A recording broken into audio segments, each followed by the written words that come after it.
I had a seller who sold their house for $1 million less than what they had listed it for. Yes, $1 million. I'm going to talk to you about how they got to the point. What did they do to update their house? What didn't they do to update their house? And how you can make this translate into you and how you can help yourself when you go to sell your home. So let me share the story.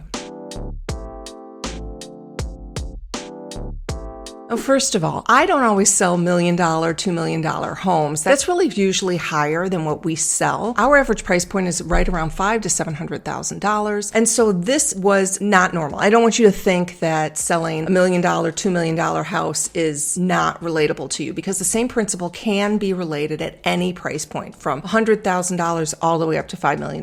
So I had this seller who came to me because they had their house listed on the market for $2.2 million the previous year. They had purchased something and I was the listing agent on the home that they ended up purchasing, and they liked me and they said, hey, we think we want to work with Kati, because they had their house already listed with another agent. When I went in to look at their house, they had it priced at $2.2 million. The house was absolutely gorgeous on the outside, beautiful, over an acre of property. The landscaping was absolutely stunning. It was a beautiful home on the outside. Then when I walked into it, I was sad. And I was sad because the inside was just not what buyers were looking for. And so while they ended up getting some showings because the house looked beautiful on the outside, the buyers came in and were ultimately very, very disappointed. When you walked in the house, it was an original ranch home that had been expanded. And so it had been expanded to a second floor. They bumped the house out. However, they took the ranch on the first floor and they didn't integrate it into the whole house. So when you walked in, it was lots of boxy rooms, which was a 1950s ranch. And if you know those types in the Chicagoland area, they have lots of different rooms. And so when they bumped it up, they didn't take into consideration that they really needed to change the first floor. They kept it very similar to what the original house was, which was not conducive to today's buyers. Today's buyers really want something where you walk in, it's a little more expansive. Doesn't necessarily have to be all open, but they do want it to flow. In addition, these ceilings were pretty low on the first floor. And when they expanded up, they actually kept the ceilings at the same height. And so the first floor had kind of low ceilings and the second floor had really high ceilings. The kitchen was older, and the layout between the kitchen and the family room was just not warm and inviting. In fact, it was a little tight. So you had this very, very large home, over 5,000 square feet, with the kitchen being really small, and also the family room was really small. So the space that people would spend their time in would have been very, very tiny compared to this massive home. Now, the second floor looked really good. It was nice, high ceilings, great space, but the basement was an actual 1950s original basement, and it was tiny. And in the Chicagoland area, it's really important that people have basements. It is a reason that some people will not look at a house. And this basement was really, really small. It only held some storage. It did have a crawl space under the rest of the house, so it really wasn't usable. And a lot of people who are spending over $2 million on a home, they want this beautiful basement. They want it usually to have a bar. They want it to be a place where the kids can go and hang out. And this home had a little tiny, almost like a cellar. And so it was definitely a downside. Now, they did make on the second floor a large entertaining area. So the kids could hang out there, they could put the TV up there, but it's not the same as the basement in the Chicagoland area. Now, many of you watch my channel are from all over the country, and you're thinking, well, we don't even have basements here. What's the big deal? That's why it's really important to understand your own market. You have to know your market, and you have to understand exactly what buyers are looking for. And I know these buyers, they're coming from the city. If they're spending over $2 million,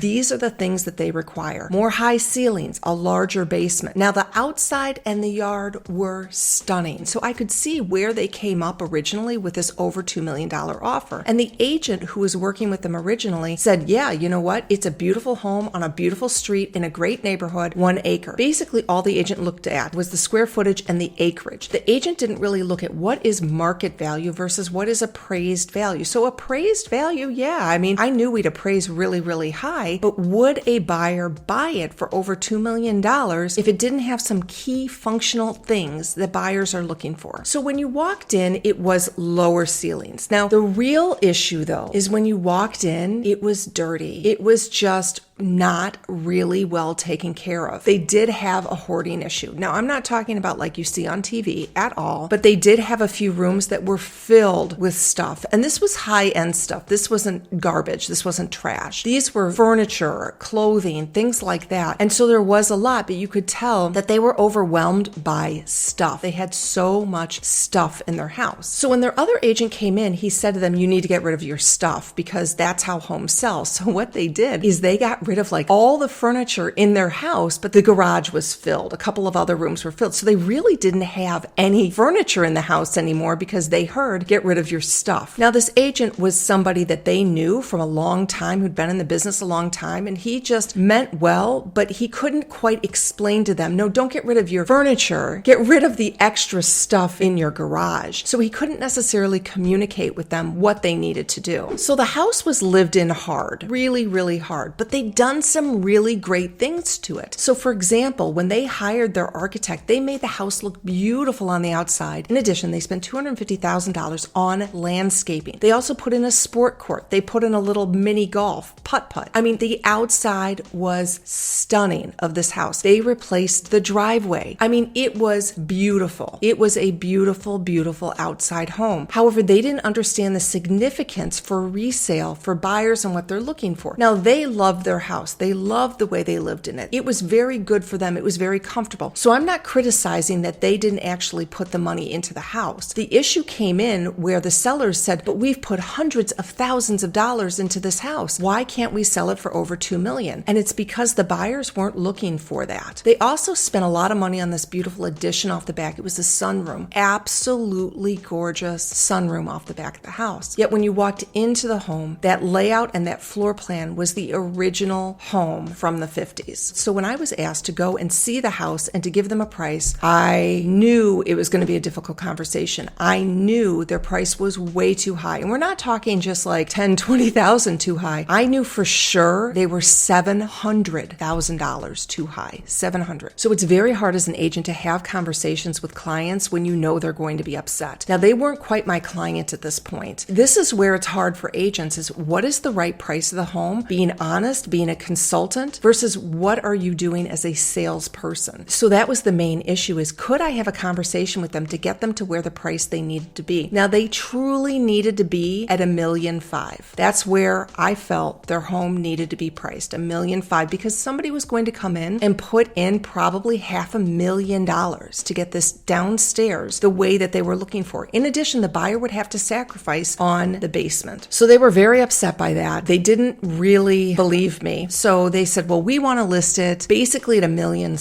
And I said, I really think that's too high. I really think you need to stage the home. You need to bring in furniture because remember, they had gotten rid of like their living room furniture. They'd gotten rid of a lot of stuff in the house. There was really nothing there. And it just didn't look like $1.5 million or a $2 million home because there was no furniture and they were living there. So it was just sort of a weird vibe. And if you have heard me say before, homes carry energy. Homes can definitely carry a vibe and an energy, especially homes that where there's maybe something going on in the house emotionally, like a divorce usually tends to carry poor energy. But this house carried this energy where you walked into this beautiful facade and you walked in and there was no furniture. So you knew there was something going on. It just felt awkward. So I suggested that they bring in a stager to stage the home. They didn't really like that idea because they didn't want to spend the money. It was about $5,000 to $7,000 to stage the house. They really didn't think they needed it because they loved their home. They loved the way they lived in it. They loved the family room sectional. It was old. It was dirty. The carpet was dirty, but they loved it and they didn't understand why somebody else could just not see through that. So they chose to stage minimally, just a very tiny amount, and it was not what it needed to be for $1.5 million home. It looked like there was something not right about the house when buyers came in. So after really telling them, I really believe your price is $1.5 million, they settled on about $1.7 million, which I knew was too high. I knew it. And so what happened? We got showings because the house looked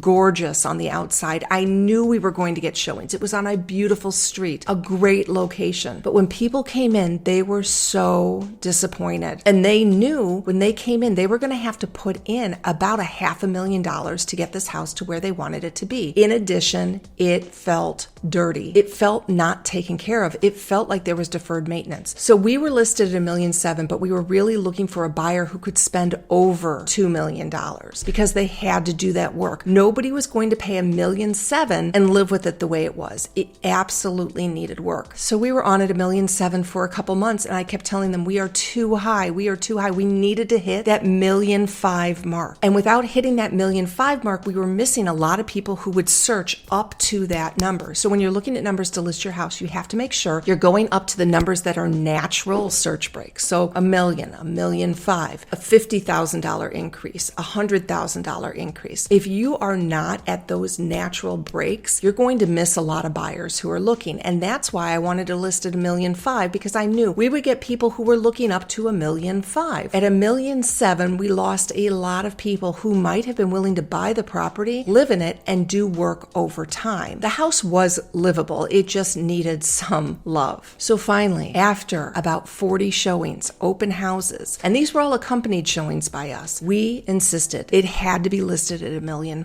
And so they reluctantly reduced the price. But by that time, we had lost our energy. We had lost our excitement for the house. And a lot of people discounted it. It is true. If you're on the market for a long time, people will discount the house and say there's something wrong with it. If we had gone on at $1.5 million in the beginning, we probably would have sold close to that number because of the excitement, the energy for the home. But because we hung out at the $1.7 million for 6 months, people were not interested when it was reduced to $1.5 million. People then said, oh, now it's old. We don't want this. So we went to $1.5 million, and what happened? It didn't get the traction that we needed. So unfortunately, we had to reduce again 6 months later. Yes, 6 months later. We were still on the market after a year. This beautiful outside, this house that they had spent $250,000 on landscaping. It had a beautiful, beautiful sunroom addition, but people realized how much money they had to put on it. Now, they were coming up to the point where they needed to sell this house because they were carrying 2 homes and the tax bill was coming due and there was going to be a special assessment. And I was very clear, you have to reduce again. And we reduced again, and we finally got an offer 16 months later for $1.2 million. Now, they tell you this story because it's sad. When I'm out here talking to you on camera, trying to explain this, I'm being sincere, I'm being honest. Like, there are a lot of decisions that our sellers make that we don't agree with. I'm not a mind reader. I can't tell you exactly what's going to happen, but I can tell you how buyers respond to the market. And when you are working with your agent and you don't listen to what that agent has to say and is kind of fighting back with you a little bit about the price or what you need to do to get the house ready, you really need to listen. You could be costing yourself tens or hundreds of thousands of dollars. In this case, I truly believe that first agent cost these sellers at least $500,000, at least, because it should have gone on the market under $2 million for sure, and he should have been advising them. Now, by the time I got it, they were down to 1, 2 and selling it. Yes, they lost a lot of money on this house, and I hate to say it because it was one of my sellers. It was a very painful back and forth arguing conversation a little bit sometimes, that what the decisions they were making, that they were choosing, were going to be super harmful to them. So as you're working with your agent, you need to make sure you are listening to them. To that end, I do have right below here a seller's playbook, and that's going to show you all of the high cost, low return updates that you should not be spending your money on, and the low cost, high return updates that you absolutely should do at any point when you own your home. It can be at any point. It doesn't necessarily have to be if you are selling. You always need to be thinking about you're selling your home at some point. You want to maximize the biggest investment that you have. So the link is below. It's called the Seller's Playbook. So I'm going to now tell you the 5 updates that you should do and the 5 updates that you shouldn't do. And we're going to use this home as an example of what to do and what not to do, and understand what would have gotten them more money. Also, if you're still here watching, please like and subscribe to this channel. I put out information like this all the time. I have real stories that I'm sharing with you from an experienced agent. I have sold almost $500 million in real estate, and I pride myself on being able to be honest and authentic with my clients, and that's what I'm trying to help you with here. So let's get into what are the 5 updates that they should have done and what are the 5 updates that they shouldn't have done. The number one thing, if you were thinking of moving or you were trying to update the value of your home, I know you're going to know this, it's paint. You need to paint. Just paint. And the reason why is it makes it fresh. It makes it look good. It makes it smell good. It's a fantastic energy booster in the home. It makes people feel like, wow, they really take care of this house. People can tell when you paint. You got to make sure you paint it the right colors. Again, if you download that seller's playbook, I'm going to give you some of the best colors that you should be painting. In addition, I give you the best color for your trim. Do not go bright white. Do not go bright white. So go ahead and download that seller's playbook below. The number 2 thing that you should be doing is cleaning. I know it sounds ridiculous. Of course we're going to clean. No.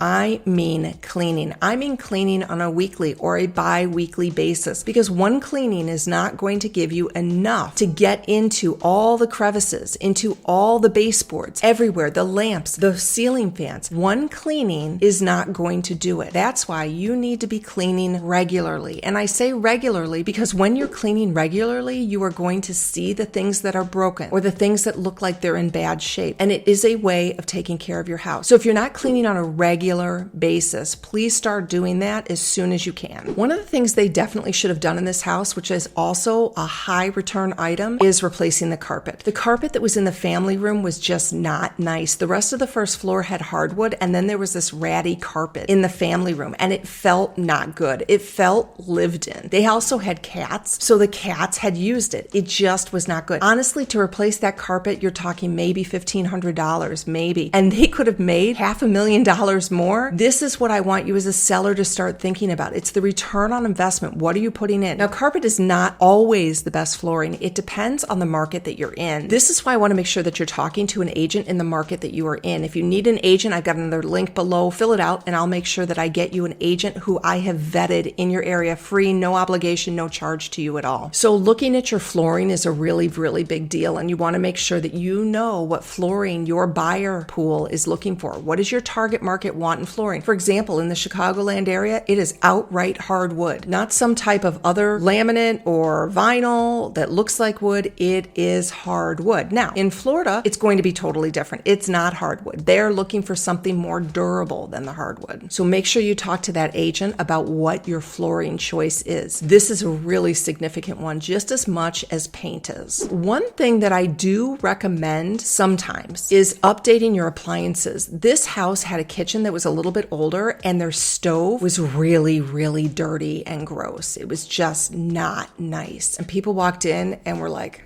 now, had they been cleaning weekly, that might have been able to prevent that. However, they really probably should have spent the money to replace the stove. So I want you to look at some of the small things. Now, when you're looking at replacing appliances, the stainless steel is really what is more updated. So I get some older people who maybe say, oh, I'm going to replace it with black or white. This is another thing. You need to talk to your agent and make sure that your appliances are looking good. I had a seller once that had this oven, and the facing on the oven door fell off. He never felt a need to replace it because it worked. Now, the house did need a gut, but when you walked into the kitchen and you saw that the face was actually off of the oven, people were like, what is that about? And he just didn't think it was a necessary fix. I want you to step back and take a look at your appliances and see, what do they look like? Are they dirty? Should you spend the money to update them? Now, the other thing that they should have spent their money on that they didn't was staging, or at least buying some furniture that was good. Now, I know this isn't necessarily an update, but when you hire a decorator or somebody who's helping you with the furniture, that's an investment in your home, actually. And I know that's not a real update, but had they actually spent the money on making the house work together, making it all match, making it look cute, making it look like HGTV, they would have sold for higher. So while it's not necessarily a true update, it's something you should really consider in your home, especially if you are years away from moving. A decorator is a great investment because then you can enjoy it. You can live in your house. Now remember, a decorator is not an agent. If you're looking for somebody to help you stage and sell your house, that is different than a decorator. If you are thinking you're going to be selling now, you want an agent and a stager. If you're thinking you're selling in the future, you just want a decorator who comes in, live in the house the way that you want to live in. So while these are not necessarily the top updates, except for paint, which is always important and a big deal, I have, like I told you, that list below that you can feel free to go ahead and download the seller's playbook. It's going to show you all of the items that are low cost, high return, and high cost, low return updates that you should or or should not be making. Also, all the paint colors are in that booklet too. Okay, now let's talk about the 5 worst things that they did. Now, this is not for everybody because every house is different, but the 5 worst things that they did, the number 1, they spent money on replacing the flooring in that basement. Very weird,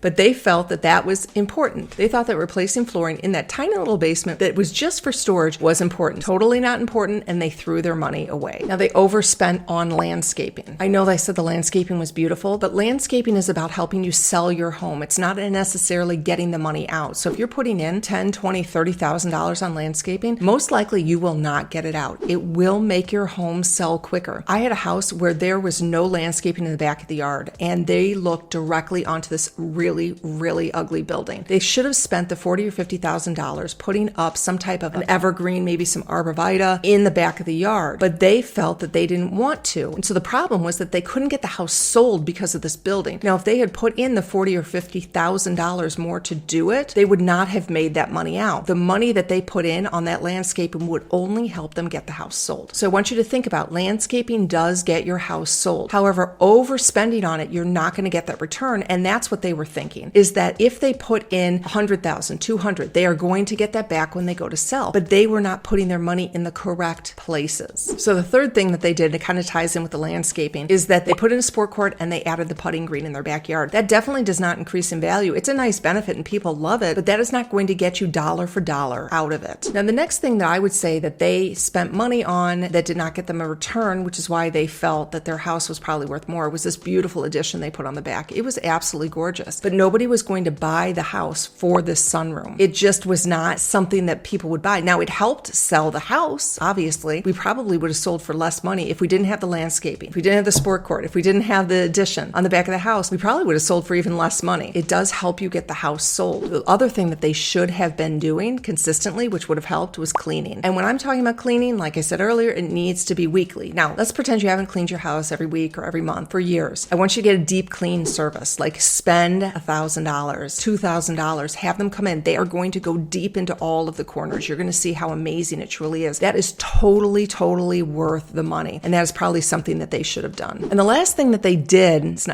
not really an update, but the last thing that they did that they thought they were doing right was they got rid of all their furniture. Getting rid of all their furniture makes the house kind of have a weird vibe in it. If you're not going to make people feel comfortable when they walk in, give them good energy, give them good vibes, it's an issue. They got rid of all their furniture and they didn't spend the money on getting the furniture replaced or spend it on staging. So in that seller's playbook below, like I said, I have everything in there, but I want to make sure that you are doing a few of these things and not doing some of them. Okay, like I said, the main biggest ones are the cleaning and the painting. You want to make sure that you're doing that. Another great thing to do is replace light fixtures. Dated light fixtures can be replaced super, super cheap, really inexpensively. Home Depot, Target, whatever it is, they look trendy and they don't cost that much and they make a huge difference. It just makes the house look a little fresher. Most of the stuff in my low cost, high return item list are items that really are about maintenance. I know that's so boring. I mean, really, truly, the deferred maintenance is what will cost you in the long run. And so many things on that first list is really about maintenance. So for example, people say, should I put a new fence in because it's kind of old? No, you know what? You just need to fix the fence. Don't spend the money on a fence, fix the fence. So it's really about keeping the house in great condition. If you've watched me before, you know I talk about the doorbell dilemma when a buyer walks up to the front door and the doorbell is broken. Because if the doorbell is broken, what else is in the house that needs to be repaired? And that is something you need to step back at your house and look at it like a buyer would look at it from the street. And you're going to start to see things that are broken or that don't look good that you need to fix. You want to look at your house like a buyer looks at it. Let me tell you what will maybe get you a high return, but it's really expensive. And this can be a little bit risky. And that is redoing your whole kitchen or redoing your bathrooms. That's really where you need an agent to come in and talk to you about what you need to do in the home for your current market. Do not discount what the current market is looking for. Maybe it's so hot you don't need to do anything, or maybe it's so slow that you have to do a lot. So before you spend a lot of money on any single project, talk to an agent. I'm going to tell you, low return and expensive is probably a full HVAC replacement, your furnace or your air conditioner. Now, of course, everybody wants ones that are working, but if they are older, it does not necessarily matter. If they are in working condition, that's all you really need to sell your house. Now, if it's updated or if it's newer, it will sell quicker. Remember what I've said is that home improvements will not necessarily make your house worth more, but deferred maintenance will make your house worth less. So while HVAC does does not necessarily need to be replaced. It needs to be working. If you put in $10,000, $15,000, you will not get that back out. It's just not a return dollar for dollar, which is why you want to talk to your agent about the age and what are buyers looking for. And that's why you want to do this stuff over time, because when you decide to move in 6 months or a year and you have to put in all of this money, it's really not affordable. In addition, buyers can tell when you just put in money to sell your house. So you want to make sure that you're doing it over the length of the time that you're in your home. Another thing that's a little low return that can be very expensive, I always say any type of concrete work. I hate when people put in money for concrete work because it's really, really expensive and it's not going to get you a return. So if you put in $15,000 for a new driveway, $20,000 for a new driveway, you most likely will not get that back out. But remember, it will help you sell your home because there's no deferred maintenance. If you don't do it, the home may not be able to sell. This is again why you need to do it over time so you're not incurring all of those expenses right before you go to sell. I know I've already said it 3 times, but I want to make sure if you want the seller's playbook, go down below. If you need an agent in your area who's going to be able to talk to you about the specifics that I'm talking to you about, that can tell you about your specific market. Is it going up? Is it going down? Should you replace your flooring? Should you replace your appliances? You have to talk to an agent. I can get you an agent anywhere in the whole country, no fee to you, no obligation. I really do love seeing people say, yeah, you know what? That makes a lot of sense. So if you need an agent, let me know. And I want you to understand that your real estate agent is like a financial planner. If you have a financial planner in your back pocket who's talking to you about the market, you need an agent who is setting you up on a market search, who's telling you what the market is doing in your neighborhood. Your home is probably one of the biggest assets that you have. There is zero reason for you not to have a real estate agent that you can count on as a partner. And I know you're going to say, I don't want an agent. I don't want to talk to anybody. Many agents talk to thousands and thousands of people about their homes without getting the business from them. So I want to make sure that you get an agent who is your partner, who is your person that you can go to ask these questions about what you should spend money on in your home. And always, you can always reach out to me, shoot me a text, give me a call. So that was my real story from real estate today. And I hope that this has been informative to you. I want to make sure that you like and subscribe to my channel. I do have real stories from real estate that come out all of the time. And I want to make sure that I can help you sell your home easier, quicker, and for more money. Please always reach out. If you have a question, download the Seller's Playbook. And if you need an agent in your area, let me know. Thanks for watching.